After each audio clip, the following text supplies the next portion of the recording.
संसद का जब सत्र शुरू हो तो हम कुछ नया कारनामा कर दें और किसानों के गले में फिर से फांसी का फंदा डाल दें। जब हमारी सारी मांगें मान ली जाएंगी हम यहाँ से खुशी खुशी निकल जाएंगे। हम 1 घंटे का समय नहीं लगाएंगे यहाँ से जाने में। तो हमें इस प्रधानमंत्री पे भरोसा नहीं है। ये प्रधानमंत्री बड़े बड़े पूंजीपतियों का प्रधानमंत्री है। एक तो जो प्रधानमंत्री के पीछे बोलने वाले लोग वो, और एक जिस पर प्रधानमंत्री जी बेअंतहा भरोसा करते हैं, भाड़ मीडिया। इनने दोनों ने प्रधानमंत्री जी का सत्यानाश पीट दिया। तुमने हमें क्या दिया? 7 साल में हिंदू मुसलमान दिया, 5 साल बाबा के बर्बाद कर दिए। उनने भी हिंदू मुसलमान ही करके काट दिए। कि प्रधानमंत्री भरोसे लायक नहीं है। प्रधानमंत्री जी की किसी बात का देश भरोसा नहीं कर रहा है। अगर इस तरीके से आप पत्रकारिता करोगे तो जमीन पे तो नहीं कर पाओगे, स्टूडियो में बैठ के कर सकते हो। और हो सकता है वो जमाना आ जाए कि आप स्टूडियो में पिटो। जो बैरिकेटिंग लगाने का काम किया था वो सरकार द्वारा किया गया था। यहाँ पुलिस बैठाई गई थी जैसे कि इधर आतंकवादी हो, देश का किसान ना। जिसमें ना तो प्रधानमंत्री जी की रैली में भीड़ थी और प्रधानमंत्री जी की रैली में वहाँ उनकी मुर्दाबाद के नारे भी लगाए गए। तो जो मूवमेंट 1 साल 2 साल लंबे मूवमेंट चलते हैं, उस मूवमेंट के बाद सत्ता परिवर्तन होता है।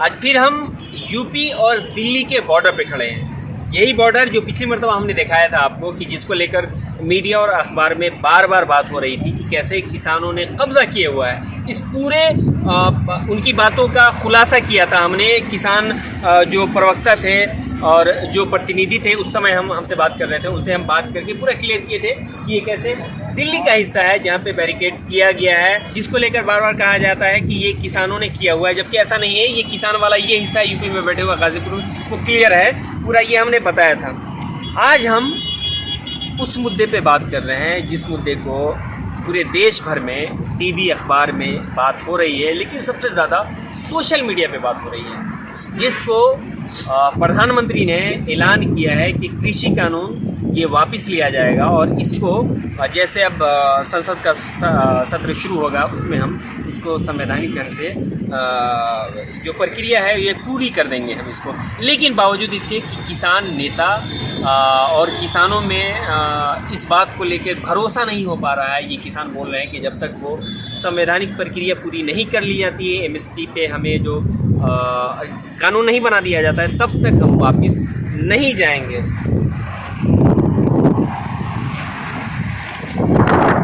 ये बार बार पूछा और बोला जा रहा है, कहा जा रहा है अखबार मीडिया में कि आप जब प्राइम मिनिस्टर बोल दिए, प्राइम मिनिस्टर बोल चुके हो, खाली नहीं कर रहे इस जगह। कहने में और करने में फ़र्क होता है। प्रधानमंत्री तो पिछले 7 साल से पता नहीं क्या क्या बोल चुके हैं, लेकिन जो कानून बने थे वो संसद में बने थे, लिखित रूप से बने थे। उस पर संसद में चर्चा हुई थी, वहाँ पारित हुए थे। अब टीवी पे आके कैमरे के सामने बोलने से वो कानून ख़त्म नहीं होंगे, पहली बात। और दूसरी बात, हमारे प्रधानमंत्री का ट्रैक रिकॉर्ड ऐसा है कि उन्होंने जो बात कह दी तो आप ये समझ लीजिए कि उसका विपरीत दिशा में ही काम होना है। तो हमें अभी भी संदेह है कि जब 29 तारीख को संसद में चर्चा होगी तो हो सकता है कोई नया शिगूफा, कोई उनके पिटारे से कोई नई चीज़ निकल के आए। हो सकता है कि संसद का सत्र शुरू होने वाला है तो इन्होंने एक जुमला फेंका हो कि हम कानून रद्द कर रहे हैं, जिससे इन्हें लगा कि हो सकता है किसान बुलावे में आ जाएं। जैसे कि पहले ये जनता को बुलाते रहे हैं, जनता को ये पहले भी भ्रमित करते रहे हैं। ये जनता को डबल आय करने के नाम पे, महंगाई कम करने के नाम पे, भ्रष्टाचार कम करने के नाम पे, बेरोजगारी कम करने के नाम पे जनता को पहले भी बरगलाते रहे हैं। तो उनको ये लगा कि हो सकता है किसान हमारी बात मान लें और ये बॉर्डरों से हट जाएं और संसद का जब सत्र शुरू हो तो हम कुछ नया कारनामा कर दें और किसानों के गले में फिर से फांसी का फंदा डाल दें। लेकिन किसान पिछले 1 साल से अब बैठा हुआ है, आंदोलित है, अलग अलग बॉर्डरों पे बैठा हुआ है। सैकड़ों किसानों की शहादत हो गई है, 800 से ज़्यादा किसान शहीद हो चुके हैं। कई जगह किसानों के ऊपर हिंसा की घटनाएं हुई, गाड़ियां चढ़वाई गई, आंदोलन को कई तरीके से बदनाम करने की कोशिश की गई। तो संयुक्त किसान मोर्चा इस चीज़ को अच्छी तरीके से समझ चुका है और हम सब किसान भी इस बात को बहुत अच्छी तरीके से समझ गए हैं कि कानून वहीं से रद्द होंगे। MSP पे भी अभी कोई चर्चा नहीं की प्रधानमंत्री ने, MSP पे भी कोई सुनिश्चिति नहीं दी। तो हमारा जो मुद्दा था MSP का, तो अभी वो अधूरा मुद्दा है। बिजली पानी का मुद्दा अधूरा है। जो 800 से ज़्यादा किसानों की शहादत हुई तो उनके बारे में प्रधानमंत्री क्या करेंगे। लखीमपुर वाला कांड जो हुआ था उसमें प्रधानमंत्री का अगला स्टेप क्या रहेगा। तो इस तरीके से बहुत सारी चीज़ें ऐसी है जो संसद के सत्र में ही फाइनल होंगी। जब तक वो संसद के पटल पे सारी चीज़ें प्रत्यक्ष रूप से नहीं तो रखी इस बात जाती को तो हैं। प्राइम मिनिस्टर बोल रहे हैं कि ये जो कानूनी प्रक्रिया ये पूरी कर ली जाएगी, और बोल रहे हैं आप लोगों को चले जाए, तो भरोसा क्यों नहीं है प्राइम मिनिस्टर भाई की मैं बातों आपसे पे भरोसा नहीं कह कर रहा रहे? हूँ कि हमें भी कोई जल्दबाजी नहीं है यहाँ से भागने की। आप पूरी तसल्ली से संसद का जो शीतकालीन सत्र चल रहा है उसमें पूरी तसल्ली से चर्चा कर लीजिए। जब हमारी सारी मांगें मान ली जाएंगी हम यहाँ से खुशी खुशी निकल जाएंगे। हम 1 घंटे का समय नहीं लगाएंगे यहाँ से जाने में। हमें भी जाने की जल्दी है, लेकिन जब हम घर जाएंगे तो हाथ में कुछ लेके जाएंगे। खाली हाथ हम यहाँ से नहीं जाएंगे, क्योंकि 1 साल से ज़्यादा का समय हो गया है और 1 साल के इस दौर में हमने बहुत सारी चीज़ें देखी हैं। गर्मी भी देखी, बरसात भी देखी, सर्दी भी देखी और बहुत सारे वाक़ये हुए हैं पिछले 1 साल में। तो हमें इस प्रधानमंत्री पे भरोसा नहीं है। ये प्रधानमंत्री बड़े बड़े पूंजीपतियों का प्रधानमंत्री है। इस प्रधानमंत्री की मंशा में खोट है, प्रधानमंत्री की नीयत ठीक नहीं है। तो जब तक चीज़ें सामने नहीं आ जाती प्रत्यक्ष रूप से हम यहाँ से हिलने वाले नहीं हैं। आज या कल में संयुक्त किसान मोर्चा की मीटिंग है, कल लखनऊ में हमारी बड़ी पंचायत होने वाली है। तो हमारे जो किसान नेता हैं, राकेश टिकैत जी सहित जितने भी बड़े बड़े नेता हैं, वो सब लोग विचार मंथन कर रहे हैं और इसमें जो उनका निष्कर्ष होगा, जैसा हमारे किसान नेताओं का फैसला होगा, जैसा टिकैत साहब का फैसला होगा, तो उस हिसाब से हमारी आगे की रणनीति बनेगी। हालांकि चढ़ूनी साहब, टिकैत साहब, योगेंद्र यादव जी, ये जितने भी बड़े नेता हैं, इन सब लोगों ने स्पष्ट रूप से बोल दिया है कि आंदोलन अभी ख़त्म नहीं होगा, आंदोलन बदस्तूर जारी रहेगा। ये बोल रहे हैं कि आंदोलन आप लोग जारी रखेंगे। बार बार शक कर रहे हैं प्राइम मिनिस्टर की बातों पे, बोल रहे हैं कि हमको भरोसा नहीं है। लेकिन पिछले 1-2 दिनों में लगातार बीजेपी के कुछ नेता हैं जिनके बारे में बार बार उनका बयान सामने आ रहा है। जैसे एक राज्यपाल हैं कलराज मिश्र, साक्षी महाराज, वो बार बार कह रहे हैं, उनका बयान सामने आया है कि ये फिर से वापस लाया जाएगा। एक तो अभी आपने कहा कि प्रधानमंत्री जी की भरोसे की बात करी। प्रधानमंत्री जी को अगर टीवी के कैमरों पे ही कानून वापस लेनी थी तो प्रधानमंत्री जी ने 11 दौर की वार्ता कराई और उस वार्ता में जो मंत्री, कृषि मंत्री से लेकर जो अधिकारी आए जिनकी जेब में पर्ची डाल दी थी प्रधानमंत्री जी ने, या यूँ कहें कि अडानी अंबानी के ऑफिस से, तो वो पर्ची दिखाते रहे और ये कहते कानून वापस ही नहीं होगी, बाकी और मुद्दों पर बात करो। तो वो क्या सिर्फ प्रोपेगेंडा था? अगर प्रधानमंत्री जी को कैमरों पे ही कानून वापस करनी थी तो प्रधानमंत्री जी को वो बेकार में 11 दौर की चर्चा हुई। एक तो बात ये तरीका नहीं है। प्रधानमंत्री जी को अच्छी तरीके से पता होना चाहिए जब बड़ी वाली सीट पर बैठे हैं कि कैमरों से कभी कानून वापस नहीं होते। कानून जिस पटल से सदन के बने हैं उसी पटल से वापस होंगे। दूसरी बात आपने कहा, जो लोग इनके बोलने वाले हैं उन्होंने ही प्रधानमंत्री की 2 लोगों ने रेड पीटी है। एक तो जो प्रधानमंत्री के पीछे बोलने वाले लोग वो, और एक जिस पर प्रधानमंत्री जी बेअंता भरोसा करते हैं, बाण मीडिया। इनने दोनों ने प्रधानमंत्री जी का सत्यानाश पीट दिया, क्योंकि मीडिया अब ये दिखा रही है कि देख लो इन्होंने भारत टूटने से बचा लिया। अरे किसान को तुम बेच रहे थे, उसकी सारी ज़मीन बेच रहे थे, भारत कहाँ से टूट रहा था भाई? खालिस्तानी, पाकिस्तानी। अरे भैया हम काम तो तुम्हें पाकिस्तानी और खालिस्तानी दिखने लगे। मुसलमानों को पाकिस्तान छोड़ने ने आपने वादा किया था, हिंदुओं इकट्ठे हो जाओ, देश खतरे में है। अरे हम सारे इकट्ठे हो गए, तुम्हें 350 फूल दे दिए। तुमने हमें क्या दिया? 7 साल में हिंदू मुसलमान दिया, 5 साल बाबा के बर्बाद कर दिए। उनने भी हिंदू मुसलमान ही करके काट दिए। देश को क्या मिला? देश को मिला 1 साल का आंदोलन, और उस आंदोलन में 1 साल होने के बाद, इतने सब कुछ होने के बाद आप कैमरों पे आए, बोले साहब कानून संसद सत्र में ख़त्म कर दिया जाएगा। ऐसे नहीं होता। उससे पहले की हम अगर बातें करेंगे तो आपने किसानों के लिए और देश के लिए क्या क्या वादे किए थे वो सब भी बात होगी।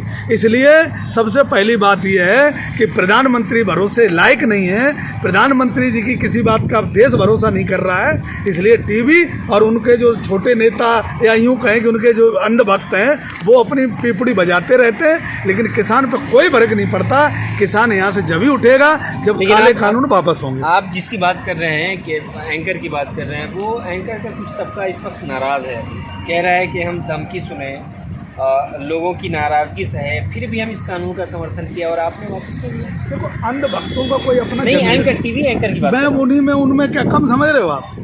वो जो हैं अंधभक्तों, ऐसे ही तो अंधभक्त होते हैं कि उनकी आगे से भी मारी जाती है, पीछे से भी पिटती है, दोनों तरफ से पिटती है। क्योंकि जिसकी तुम अंधभक्ति कर रहे हो वो तुम्हें वफादारी मानता है कि नहीं मानता है, ये किसी के अब मान लो कल को कांग्रेस की सरकार आ जाएगी तो ये कांग्रेस की तलबे चाटेंगे। बोलने पत्रकारिता अब छोड़ना पड़ेगा मुझे। तो बिल्कुल छोड़ना पड़ेगा। अगर इस तरीके से आप पत्रकारिता करोगे तो ज़मीन पे तो नहीं कर पाओगे, स्टूडियो में बैठ के कर सकते हो, और हो सकता है वो ज़माना आ जाए कि आप स्टूडियो में पिटो, ये ज़माना भी आ सकता है। इसलिए मैं ये कहता हूँ कि आपको राष्ट्र के लिए काम करना है, देश के लोगों के लिए काम करना है, तो आप मजबूत, और भी तो पत्रकार हैं भाई। रवीश कुमार नंगे पैर चारों तरफ घूमते फिर रहे, उन पे तो कोई सवाल नहीं उठाता है। ये सब जगह जाते और डरते। सोशल मीडिया इतनी ज़बरदस्त पत्रकारिता पूरे आंदोलन में करी, उस पर आज दिन तक किसान ये और कहते हैं, इधर इज्जत और सम्मान करते हैं और कहते हैं भैया आओ खाना खाओ, आदर प्रेम करते हैं उनसे, अपना परिवार का हिस्सा मानते हैं। और जितने ये भाड़ मीडिया के बड़े बड़े चैनल वाले आते हैं उतने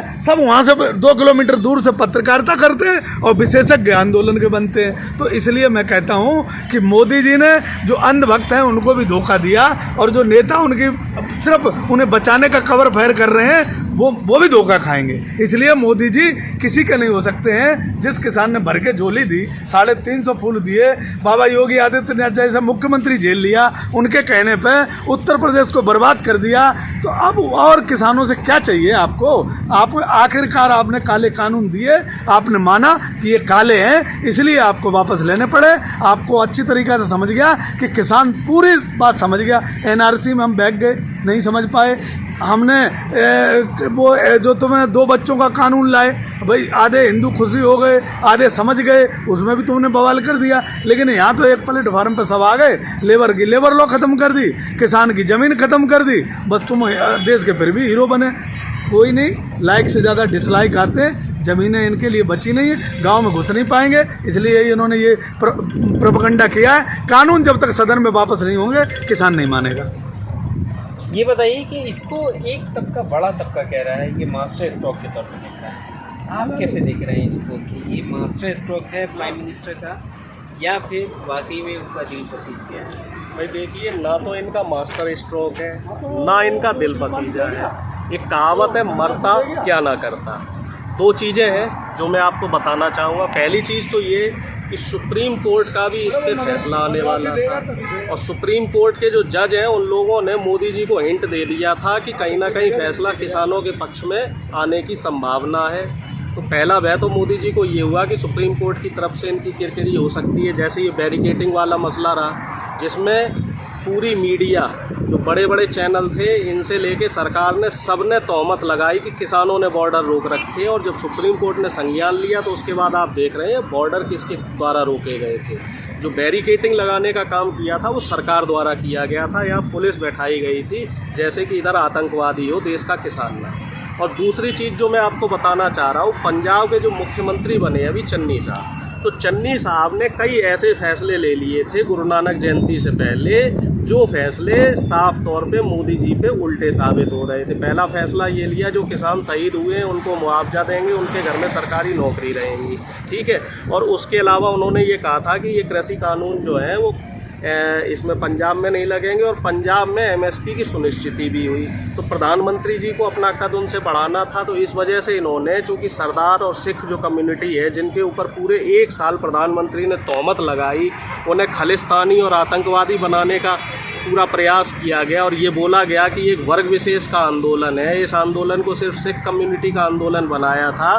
तो सिख कम्युनिटी के जो 90% से ज़्यादा लोग हैं वो इनसे काफ़ी नाराज़ थे। तो इनको खुश करने के लिए गुरु पर्व पे इन्होंने ये ऐलान किया है। हालांकि इसमें भी अभी संदेह है। और जो आप कह रहे हैं ना मास्टर स्ट्रोक, और ये मास्टर स्ट्रोक इसलिए नहीं है कि तीसरी बात और जो मैं आपको बता रहा हूँ, उत्तर प्रदेश के साथ बाकी 5 राज्यों में अभी चुनाव होने वाला है। हिमाचल प्रदेश में आपने देख लिया उपचुनाव में बीजेपी का सुपड़ा साफ हो गया, पंजाब में नकारात्मक लहर चली रही है, उत्तर प्रदेश में अभी प्रधानमंत्री जी की रैली हुई, अमित शाह जी की रैलियाँ हुई।